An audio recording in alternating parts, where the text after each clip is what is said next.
In Greek mythology, the Lernaean Hydra was a terrifying, multi-headed serpent that could regenerate every time one of its heads was cut off. Two more would grow in its place.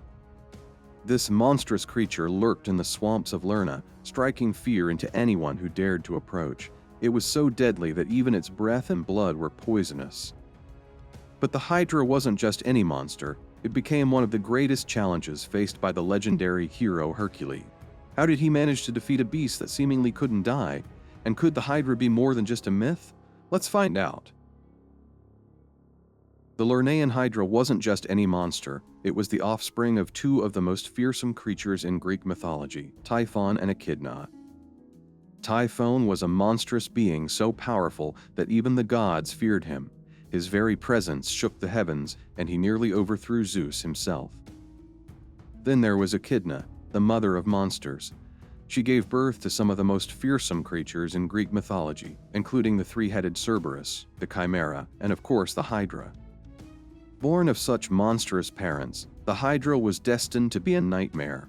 It made its home in the swamps of Lerna, a mysterious and eerie place that many believed hid the entrance to the underworld. Lerna wasn't just any swamp. Legends say its waters were bottomless, leading straight to the realm of Hades. Some even believed the Hydra wasn't just a monster, it was a guardian, protecting the secrets of the underworld.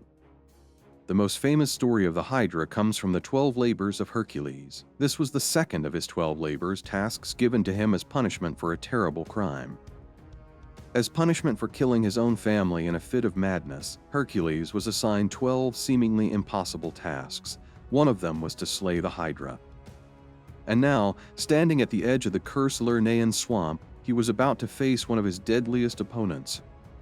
From the depths of the swamp, the Hydra emerged, a monstrous serpent with multiple heads, each one more menacing than the last. Some say it had 9 heads, others say even more.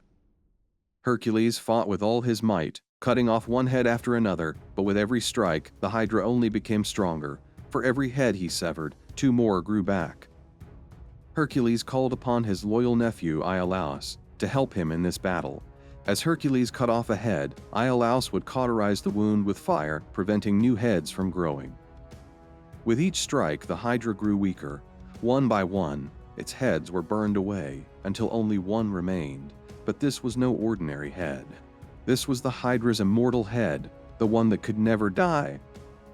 With a mighty swing, Hercules smashed the final head from the Hydra's body, but even this was not enough.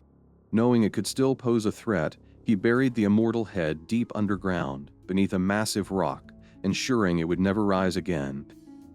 Even in death, the Hydra was dangerous. Hercules dipped his arrows in its toxic blood, making them lethal weapons that would later play a major role in his future battles.